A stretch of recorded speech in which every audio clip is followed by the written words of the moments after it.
Le hic, personne n'ose le réclamer et les restes d'assiettes trop copieuses finissent directement à la poubelle.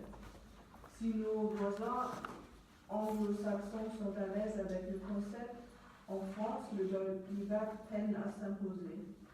Il est pourtant incontournable dans la lutte contre le gaspillage alimentaire.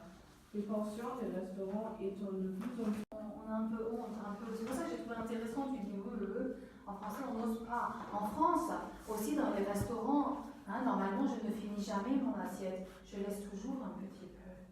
Parce que si je finis mon assiette, ça veut peut-être dire la quantité n'était pas suffisante.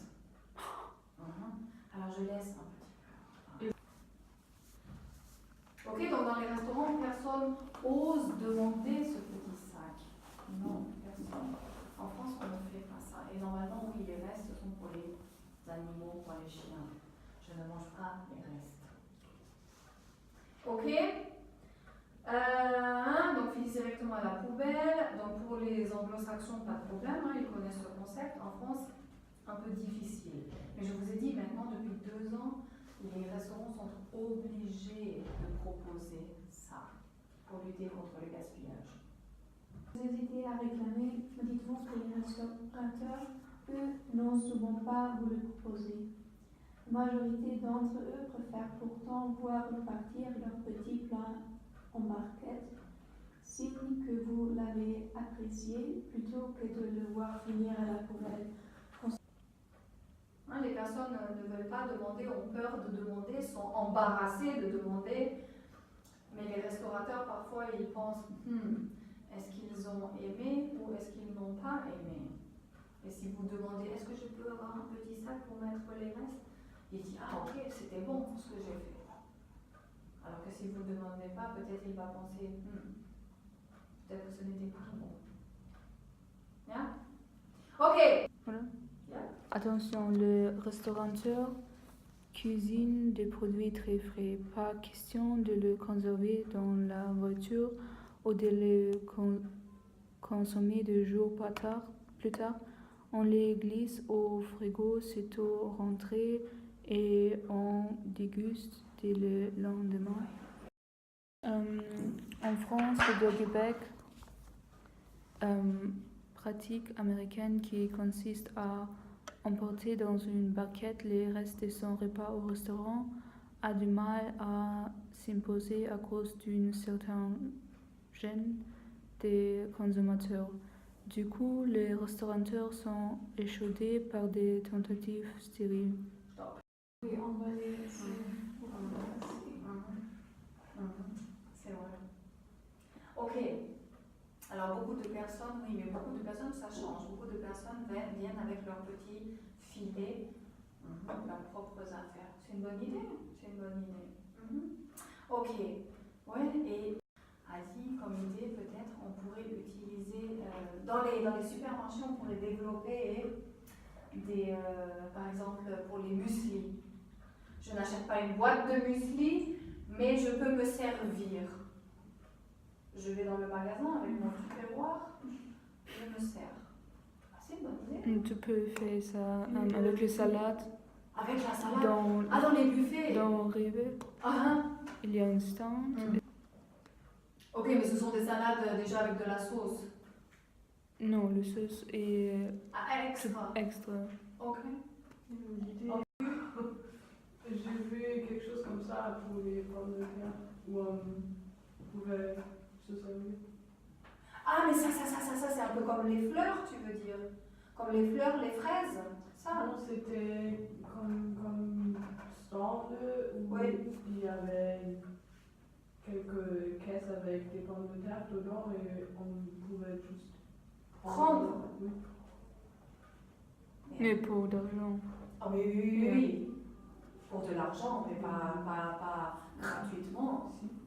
Parce qu'ils avaient trop de pommes de terre, je sais pas.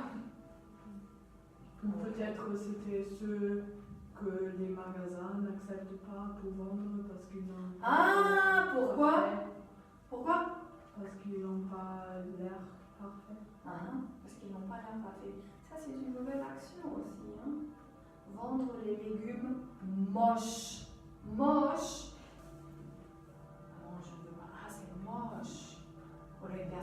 elle est moche.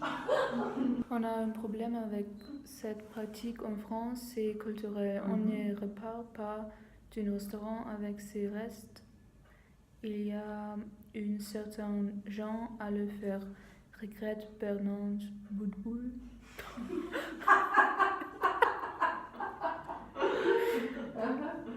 Directeur général du cabinet spécialisé. Selon lui, des restaurateurs ont tenté l'expérience à plusieurs reprises dans les années 90 puis dans les années 2000 et donné la possibilité d'importer facilement la fin de son plat.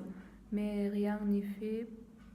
Chaque tentative a été vouée à ça ne prend pas à sortir. C'est donc un cercle où le restaurateur a cessé de proposer le doggy bag face à un consommateur qui se sent gêné de le demander, conclut Monsieur Boudboul.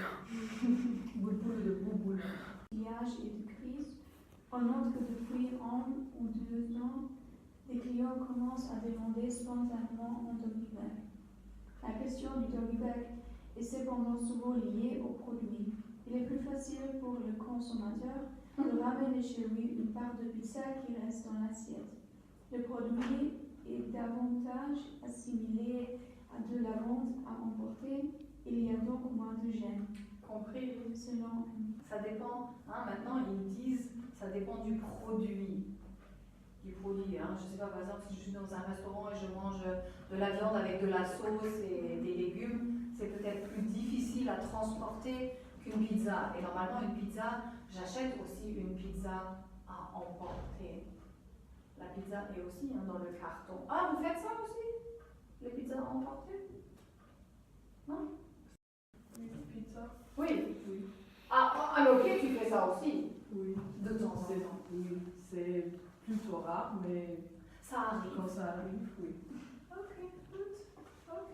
Ok. Oui, donc ça, on a moins de gêne à prendre un reste de pizza parce qu'on commande parfois des pizzas dans des cartons. C'est la même chose. Ok? Good. Alors, dès 2016, Dès 2016, les restaurants devront valoriser leurs déchets. En France, selon des estimations sur chaque repas qu'une personne prend au restaurant, entre 210 et 230 grammes. de, Je les comprends. de nourriture sont perdus. Les restaurateurs seraient ravis que les clients repartent avec cette nourriture. Ça leur ferait tout simplement moins de déchets dans les poubelles. Souligne Bernard Boudboul, Oh, t'as encore le bout de directeur général spécialisé. Donc si on demande d'emporter ces petits plats à la maison, les restaurateurs sont aussi contents parce que eux, ils ont moins de déchets aussi. Ok, là, tout le monde est content. Ok, dès 2016, vas-y. Le plan anti-gaspi du gouvernement signe juin par tous les acteurs de l'alimentation doit contribuer de moitié le gaspillage d'ici à 2024. Aujourd'hui, en moyenne, 20 kilos de nourriture par an. 20 kilos, Alors Saskia a dit, elle pensait que c'était plus.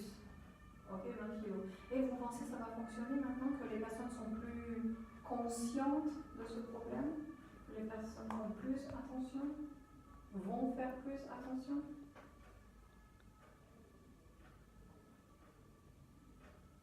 Je crois que c'est un développement très long et que ça va durer encore des années. Des années, bien sûr. C'est comme tout, quand on change les habitudes de quelqu'un, ça dure. Ouais. Je me souviens quand on a changé les francs à l'euro. Pendant 1 an, 2 ans, dans les magasins, il y avait euro et francs. Les deux prix.